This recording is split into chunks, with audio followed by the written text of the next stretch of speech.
Pimpinan anggota Komisi 3 yang saya hormati, Saudara yang mulia Pak Suradi.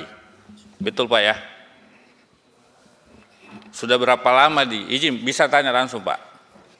Benar, mungkin biar ditanyakan dulu apa yang menjadi harapannya Pak Rudianto, lalu nanti saya ingin juga menyampaikan. Sudah berapa lama jadi hakim di Bawas Pak?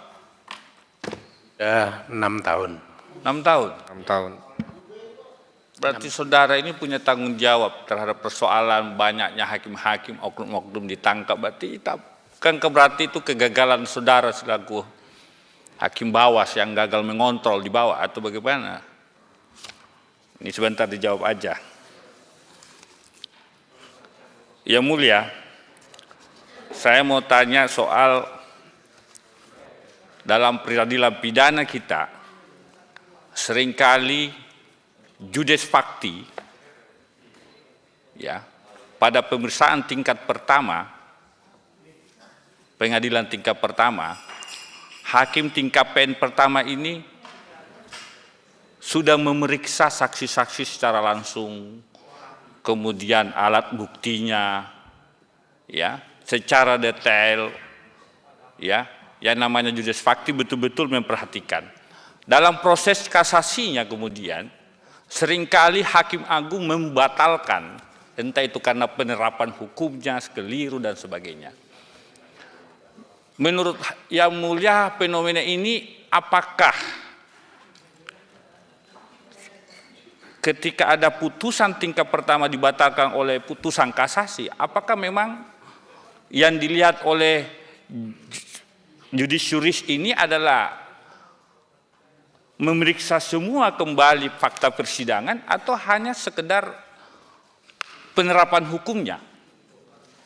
Karena kalau kita lihat sejatinya apa yang terjadi di pengadilan tingkat pertama itu betul-betul kebenaran material yang terungkap dan diungkap di pengadilan tingkat pertama. Bagaimana menilai itu Pak? Apakah memang apa yang diperiksa, supaya kami juga dapat gambaran, oh ternyata ketika ada putusan tingkat pertama yang dibatalkan, oh seperti ini. Itu satu hal. Yang kedua, tadi Bapak bicara tentang teori Lawrence Friedman, ya, tentang legal substansi, kemudian kultur, ya, yang kedua struktur hukum. Kami sebenarnya, publik sebenarnya merindukan sosok-sosok Hakim Agung seperti Bismar Siregar. Sosok-sosok Hakim Agung seperti Artijo Alkotsar. Mereka adalah sosok-sosok Hakim Agung yang progresif. Apalagi kalau Pak Suradi nanti terpilih menjadi Hakim Agung Kamar Pidana, Pak. Ya kan? Kami butuh hakim-hakim progresif, Pak. Ya, yang senantiasa hadir memberi keadilan kepada masyarakat. Memenuhi rasa keadilan masyarakat.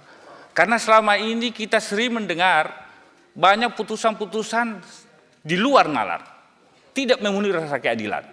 Sehingga yang terjadi adalah kepercayaan Mahkamah Agung di mata masyarakat jatuh, Pak. Nah, bagaimana kemudian membangkitkan kembali itu?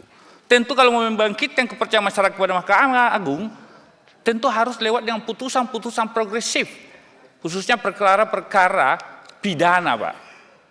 Contoh, satu kasus misalkan, saat Presiden selaku kepala negara mengatakan, korupsi musuh negara, narkoba musuh negara, judi online musuh negara. Tetapi justru di banyak kasus seperti ini justru dia akan mendapatkan perlindungan manakala kasusnya sudah sampai ke tingkat kasasi dan peninjauan kembali. Nah, bagaimana kemudian kita berharap Hakim Agung nanti ini lahir betul-betul menjawab ekspektasi publik. Bahwa masih ada Hakim Agung seperti Artijo, masih ada Hakim Agung seperti Bismar Siregar.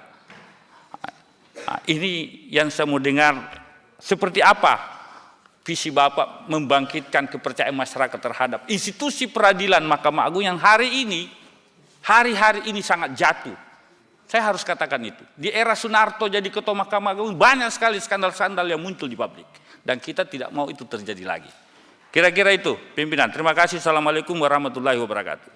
Terima kasih Pak Rudianto.